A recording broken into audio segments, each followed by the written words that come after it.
Hey guys.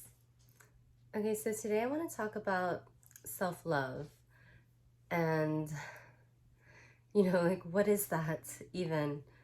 Um so for the longest time, to me, what I thought that was just some elusive idea that we use as a scapegoat to explain why we're not happy. Okay? I mean, I've read tons of books and I've tried a lot of things to try to establish self-love within myself. My whole life I've been searching for this, and only I'd say maybe about 6 months to a year ago is when I just barely started scratching the surface of this. um, but I've been aware my whole life that this was not something I possessed, in total. um, I've always lacked self-love, and there's a huge that was a huge part of why I engaged in a relationship with a narcissist, right? Like I've always said this. If I had had the qualities and characteristics um, necessary to have said no to that relationship, I would have. Okay, but you know like all of you, I'm sure, like, I didn't have those qualities. I didn't have self-love, self-worth, self-respect, all those things. Which is why I allowed that relationship to happen. But also it was that relationship that taught me how to get those things, and how to build self-love in myself.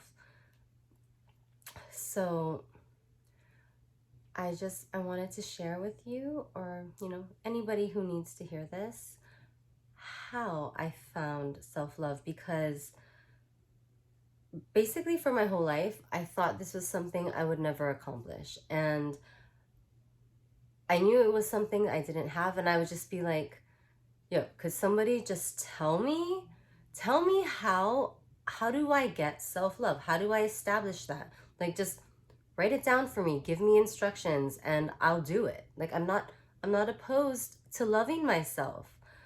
Okay? And out of all the books I read, nothing explains, no one explains to you how exactly to do that. They just say you need to do it.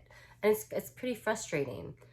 Um, so when I finally figured it out this past year, I was so excited, and I've never, the point I am in my life right now, I've never been this happy. And it's because I figured out how to love myself. And so I just want to share it with you. Maybe it'll help someone, because it took me forever to like crack the code to self-love.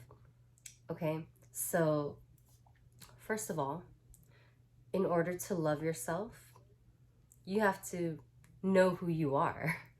And that is a huge part of that I wasn't even aware of. Yeah.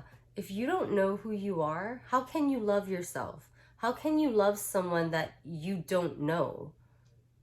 You know? So how do you get to know yourself? The way I got to know myself was I got to spend a lot of time with myself. And so what I had discussed earlier, the dark night of the soul, and all that time I spent alone in Las Vegas, or I spent a lot of time alone when I came back home to Hawaii, just with myself in my room, not socializing. All that time that you spend with yourself, you can think of it as you're not alone. You're spending time with you, okay? So get comfortable with that, because a lot of people aren't comfortable being alone. They don't want to sit alone with their feelings, with their thoughts. And that can be scary. I understand that, but it's necessary. So, what is my cat? Yeah, you have to spend time with yourself.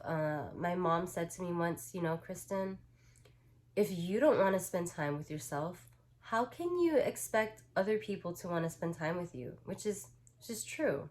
So you cut after, the narcissist, like you get forced into this period of time when you spend a lot of time alone. Take advantage of that. Get to know yourself. I mean, like, personally, this is what I do. And I still do this. I treat myself as if I'm two different people. Like, I talk to myself out loud. Um, I mean, I try not to do it when other people are around, but I spend a lot of time by myself. And I talk to myself. I say, Kristen, what do you think about this? And I'll answer, like, oh, it's like this. And when you engage with yourself as if you're engaging with another person, like you treat it that real, like you give it that same respect that you give when you're engaging with an actual other person, you can start really pouring into yourself. So yeah, I talk to myself out loud, and you'll you'll discover things about yourself. Hey, stop it. So yeah, treat yourself like you're two different people, and do this. Like, okay, do you guys look in the mirror? I mean, I'm sure you do, but do you, like, look in the mirror? Like, look at yourself. Okay, that's the first step, or one of the first steps you can take to finding out what your status is with yourself. One of my best friends, I was having this discussion with him, and I told him, you need to look at yourself in the mirror and tell yourself you love yourself. I know that sounds trite, people say this a lot, but really. And he was like, I can't do that. I can't look at myself in the mirror. And, he said he hates himself. I love you. You know who you are, okay? This is my friend, one of my best friends. But he said he hated himself, and that broke my heart. And if that's where you are, or you have to start there. So brave yourself in the mirror.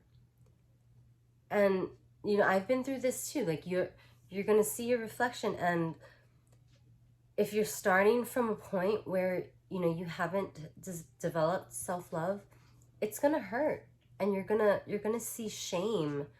And don't try not to judge yourself any further, because the shame that you carry, that's already judgment against yourself. And it didn't start with you. It started with adults in your childhood, making you feel ashamed of who you are, for whatever reason, however it may have happened, but you internalize that shame.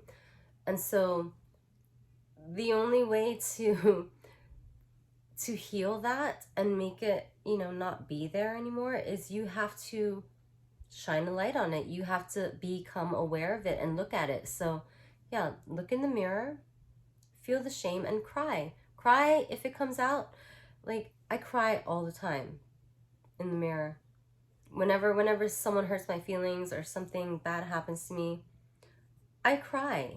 And crying is like, it's a tool. Like, I know so many people are afraid to cry. Like, you don't have to cry in front of other people, if you're embarrassed or you don't want to overwhelm others with your emotions, but just cry. It's not it's not that big of a deal.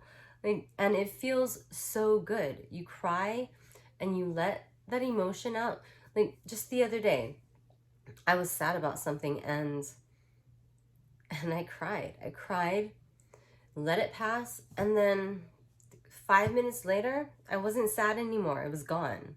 Okay, that's how you deal with emotions. That's how you let them pass through you, and you're fine. You're fine when you let it go. Like, but if you don't allow the emotion to come through you, you're just gonna hold on to it. It's gonna get stuck in your body and wreak havoc in some other way later.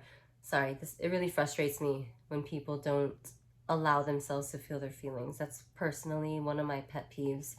But anyway, so self-love. Yeah, so first Self-love starts with you getting to know yourself, which you spend by spending time with yourself. You could, like how you would get to know any other person. You spend time with them, right? You talk to them, you find out what they like, what they don't like. I mean, I know for me, for a long time, I didn't know any of those things about me.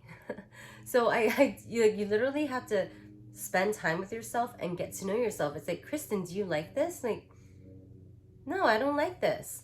And then you have to stay true to yourself. And when you come across something you don't like, you have to honor that and be like, you know what? I don't like this. I don't like being abused by the narcissist. I'm not going to allow it. Um, okay? That's how you get to know yourself, by spending time with yourself and, figuring out who you are, okay?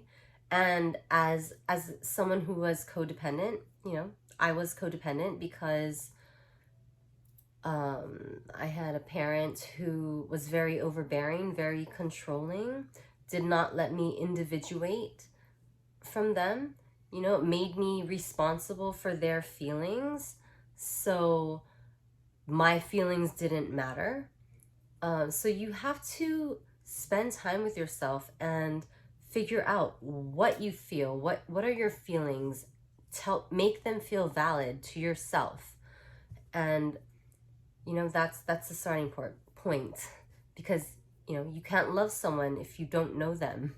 So you have to get to know yourself. And what else? Okay, let's talk about self-trust. Okay, trusting your intuition. When you get that feeling, your intuition tells you something's not right, or someone's lying to you, you have to go with it. You trust yourself. And that takes work, because people have been messing with your self-trust since you were little as well, right?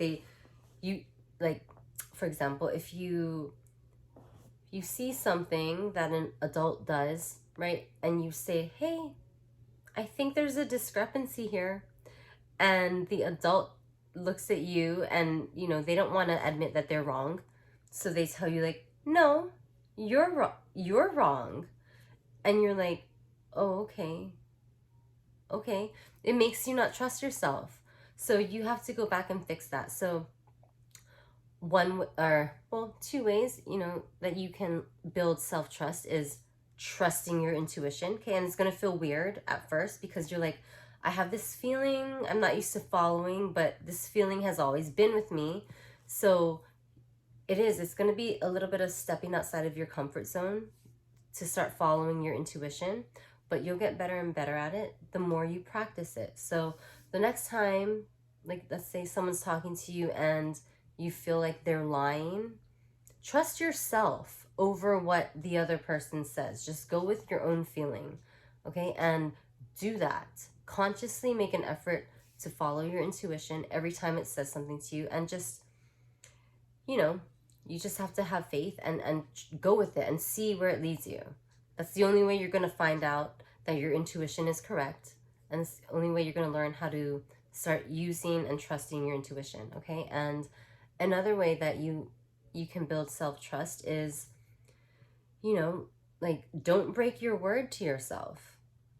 Like, if you tell yourself, okay, I'm going to work out tomorrow at 6 p.m., okay, you say that to yourself. Whether or not you promise it, it's your word is your word, okay? And when 6 p.m. comes around the next day and you don't work out, you talk yourself out of it, you're like, oh, I'm tired or whatever, you not doing it, you just broke a promise to yourself. And therefore, this is why you don't trust yourself, because you do things like this.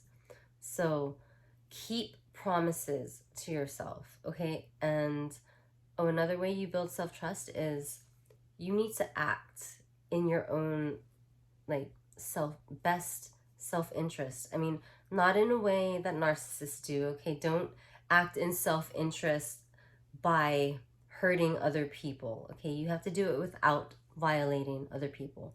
But you know, if, like, let's say you're in a situation that is sketchy, you know, where you're with people that, I don't know, bad influences, okay?